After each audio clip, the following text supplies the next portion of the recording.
Hey guys, so today I'm going to tell you, basically, I've been telling you Greek myth, right?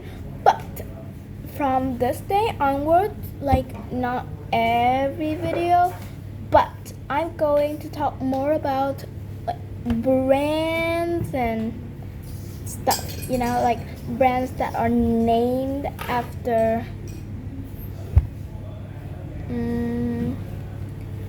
what? Goddesses, god from Greek mythology. So like Nike, Starbucks, Hermes, blah blah. Okay, so first today I'm going to talk about Nike. So before becoming Nike, the company operated as Blue Ribbon Sports, BRS, a small distributor of Japanese running shoes. So, in 1971, a split with their supplier forced co-founder Phil Knight to launch his own line of shoes, and fast. Okay, the new shoes were sitting in a factory and containers were literally waiting to be printed, but the company still didn't have a name. Okay, so the original choices. Phil Knight strongly favored naming the brand Dimension 6. Other employees suggested Bengal or Falcon. Everyone hated Dimension 6, but no one could agree on an alternative. Okay, so on the very morning, the name had to be telexed to the manufacturing plant. Nike's first full-time employee, Jeff Johnson, woke up from a dream. In the dream, he saw the word Nike.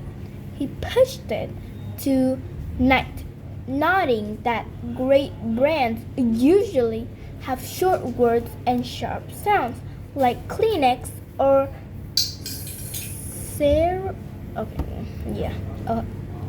So, Knight was running out of time and chose it reluctantly. He famously said, "I don't love it, but it will grow on me." Okay. While trying to figure out a name, Knight needed a logo, a stripe to stitch onto the side of the shoes.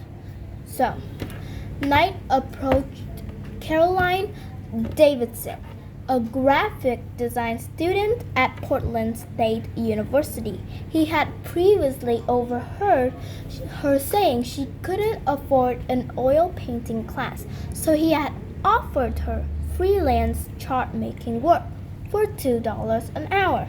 He asked her to create something that conveyed fluid motion and speed while distinctively avoiding any resemblance to Adidas stripes. Davidson presented a handful of sketches. Knight and his small team looked at them and weren't overly impressed. Out of time, they chose the fluid checkmark, which Davidson noted looked like the wing of the goddess Nike. Simply because it was the least awful option they had. So Davidson invoiced the company exactly $35 for her work. Though the beginning was rocky, the story ended incredibly well for everyone involved. By 1983, Nike had grown into a massive success. Recognizing how iconic the logo had become, Phil Knight threw a surprise celebration party for Carol Davidson. At the party, he gifted her a gold swoosh ring embedded with diamonds and an envelope containing 500 shares of Nike stock. Davidson never sold these shares through decades of stock splits. That $35 logo eventually turned into a fortune worth millions of dollars. Thank you and bye bye. Thank you for listening. listening. It's like so amazing how the Nike brand decided their name and logo, right? Thank you for listening and watching. Goodbye.